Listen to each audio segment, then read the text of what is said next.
નમસ્કાર મિત્રો, સ્વાગત છે આપણું જીનીયસ ગુજરાતની આ ઓફિશિયલ યુટ્યુબ ચેનલમાં.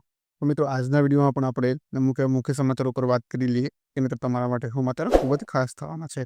તો તેના પર મિત્રો આપણે સૌપ્રથમ હવામાન અને વરસાદની જે આગાહી છે તેના વિશે મિત્રો આપણે વાત કરી દઈએ. તો ગુજરાતમાં વરસાદે હવે મિત્રો થોડો વિરામ લીધો. મિત્રો તમને ખબર જ હશે કે લગભગ હમણાં અઠવાડિયાથી ગુજરાતમાં વરસાદ એકદમ ના બરાબર છે. એટલે કે મિત્રો હવે ઉનાળા જેવું વાતાવરણ હમણાં આવી ગયું છે. પરંતુ મિત્રો આગામી દિવસોમાં વરસાદની સંભાવનાઓ છે કે મિત્રો જે આવનારા હવેના દિવસો છે નવા મિત્રો તેમાં વરસાદની સંભાવનાઓ ખૂબ જ દેખાઈ રહી છે. હવામાન નિષ્ણાંત આંબાલાલ પટેલના જણાવ્યા મુજબ નવરાત્રી દરમિયાન ગરમી સાથે વરસાદી માહોલ રહેશે. મિત્રો જ્યાં આંબાલાલ પટેલે આગાહી કરી છે તેના મુજબ મિત્રો જે નવરાત્રીના દિવસો છે તેના એમાં ગરમી સાથે વરસાદી માહોલ પણ હશે. એટલે મિત્રો થોડો વરસાદ પણ હશે અને મિત્રો ગરમી પણ આપણને દેખાશે.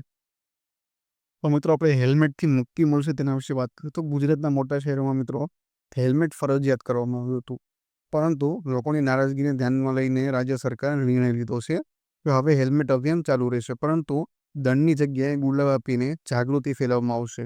મિત્રો હાલ તમને ખબર જ છે કે લગભગ 1 વર્ષથી ગુજરાતમાં બધી જગ્યાએ હેલ્મેટ ફરજિયાત કરી દેવામાં આવી છે.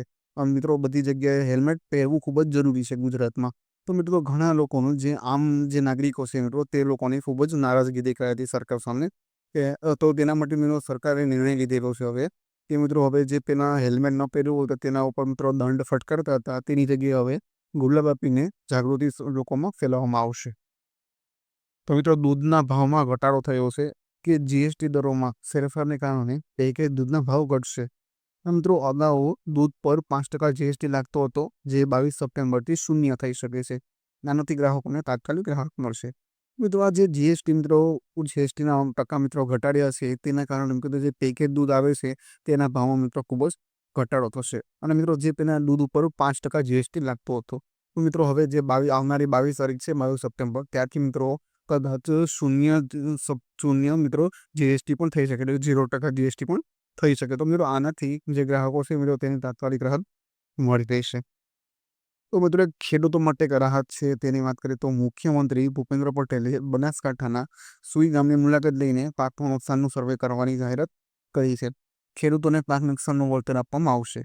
તો મિત્રો હાલ તમને ખબર હશે કે બનાસકાંઠામાં મિત્રો એક પૂરની સ્થિતિ નિર્માણ થઈ છે કે મિત્રો ત્યાં ખૂબ જ વરસાદ વરસ્યો હતો અને મિત્રો ત્યાંના જે ખેડૂતો છે તેને પાકનું નુકસાન ખૂબ જ થયેલું છે. તો મિત્રો આપણે જે ગુજરાતના મુખ્યમંત્રી છે ભૂપેન્દ્રભાઈ પટેલ એમણે મિત્રો બનાસકાંઠા જે સુઈના ગામમાં જઈ અને મિત્રો ત્યાં મુલાકાત લીધી અને જે પાકનું નુકસાન થયું છે તેની મિત્રો સર્વે કરી છે.